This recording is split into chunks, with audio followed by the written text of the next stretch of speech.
Bismillahirrahmanirrahim. Jadi kekayaan Indonesia itu luar biasa dan luasnya juga luar biasa. Kita negeri terbesar keempat di dunia, tetapi masih dijajah, yaitu dijajah dengan uang kertas dan hutang. Bagaimana cara lepas? Yaitu cara melepasnya kita harus keluar dari penjajahan itu. BI dikembalikan di bawah kepala negara. Kepala negara itu harus dipisah dengan kepala pemerintahan. Kepala negara itu dengan musyawarah orang-orang bijak seluruh Indonesia, ahli-ahli agama dan orang-orang yang wara atau orang-orang yang benar-benar bijak berkumpul, intelektualisme itu menentukan kepala negara. Nah, kalau kepala pemerintahan, presiden atau perdana menteri bisa dibuat undang-undang baru. Tidak seperti sekarang ini kepala negara melangkap menjadi kepala pemerintahan, itu menjadi rusak. Apabila kepala pemerintahan bergabung bersama kepala negara satu orang, rusak, semuanya rusak. Walaupun melanggar hukum nanti tidak bisa dipecat.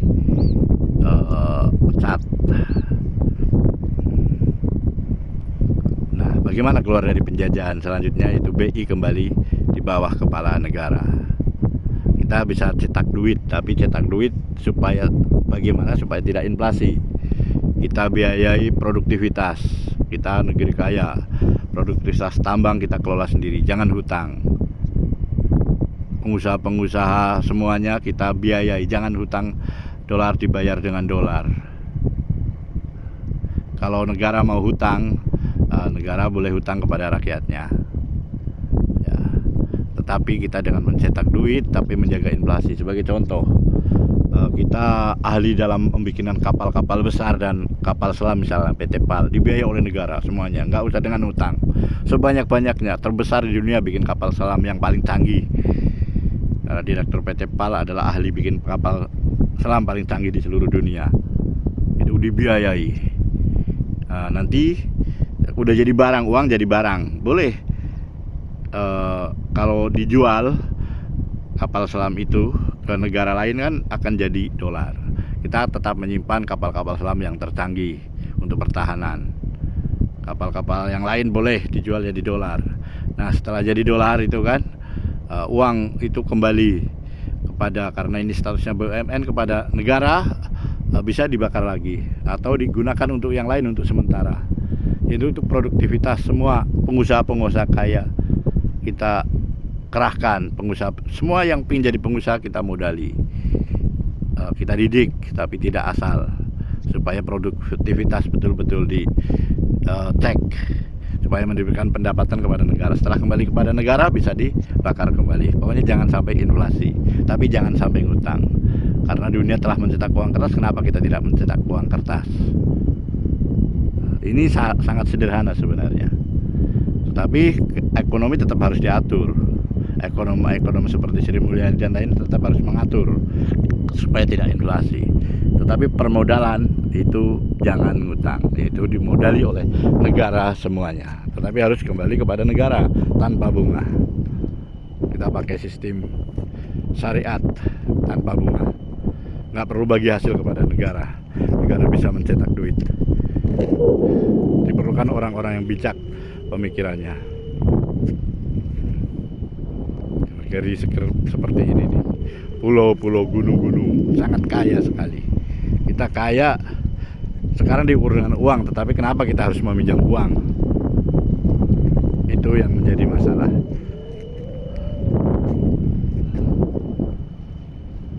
Kita harus kembali kepada negeri yang merdeka, berdaulat, politik bebas, aktif. Saatnya kita mulai cetak duit, tetapi tetap menjaga supaya tidak inflasi. Bagaimana supaya cetak duit tidak inflasi? Nah, seperti contoh kapal-kapal ini. Ini kapal kecil di pulau yang indah. Kita harus kembangkan kapal-kapal ini. Kita harus biayai para nelayan. Nanti kan akan jadi ikan diekspor jadi dolar, rupiah bisa ditekan sehingga tidak inflasi. Ada kapal-kapal besar seperti ini juga perlu Bahkan kita perlu membuat kapal, pasti bisa kapal-kapal besar seperti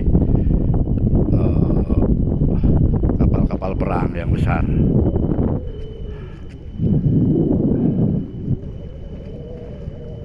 Inilah fungsi negara. Apabila kita tidak bisa menentukan fungsi negara, maka kita adalah bukan negara. Karena nyatanya kita hanya pinjam, tidak berdaulat tentang keuangan. Ingat dulu sejarah, waktu nikah tahun 49, antara 45 sampai 49, agresi 1 dan 2, itu datang supaya menggunakan uang nikah. Tapi kita masih punya waktu itu bank negara 46 yang bisa mencetak duit. Dan waktu itu harganya 1 rupiah sama dengan setengah gram emas. Sekarang udah menurun berapa kali. Sejak saat itu kita dikasih hutang terus. Negeri terdekat aja, Singapura, itu dari 1 rupiah sama dengan 1 dolar tahun 60 sampai 70, sekarang harganya menjadi 10.000. Sementara kita ngutang dari dulu. Singapura naik terus, kita diturunkan. Semua orang bisa mengerti ini. Apa gunanya kalau kita tidak cetak duit dan tetap menjaga inflasi? Jangan seperti negeri-negeri Afrika, cetak duit untuk konsumtif. Itu produktivitas. Uang yang terkumpul oleh negara kalau terjadi inflasi boleh dibakar kembali. Atau bagaimana disesuaikan supaya tidak inflasi. Kita akan menjadi negara besar. Kita bisa membuat industri-industri besar. Seluruh pemuda itu bisa menjadi, yang nganggur bisa menjadi wamil. Dididik tidak hanya militer, tetapi dididik untuk bisa bisnis. Terus dibiayai modalnya oleh negara. Terus kembalikan kepada negara. Bisnis yang paling besar. Kita bisa menjadi negeri pariwisata terbesar di dunia.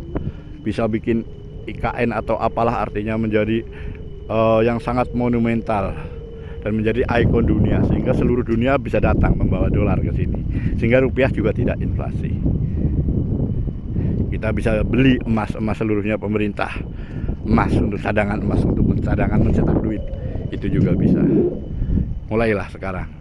Negeri kita jangan menjadi negeri hutang. Hutang kita lunasi sebelum lewat dari 10.000. Udah stop, kita lunasi. Ya, Jokowi sebagai anti klimaknya lah. Sebagai anti klimaknya adalah presiden yang tidak mengerti ekonomi. Dan presiden-presiden sebelumnya juga kurang mengerti tentang ekonomi mendasar negara. Semuanya masih dijajah. Kita merdeka hanya tahun 45 sampai 49 saja. Setelah itu hilang. Marilah kita telah bersama dan kita langsung kerjakan, mencetak duit, tapi tetap supaya tidak inflasi.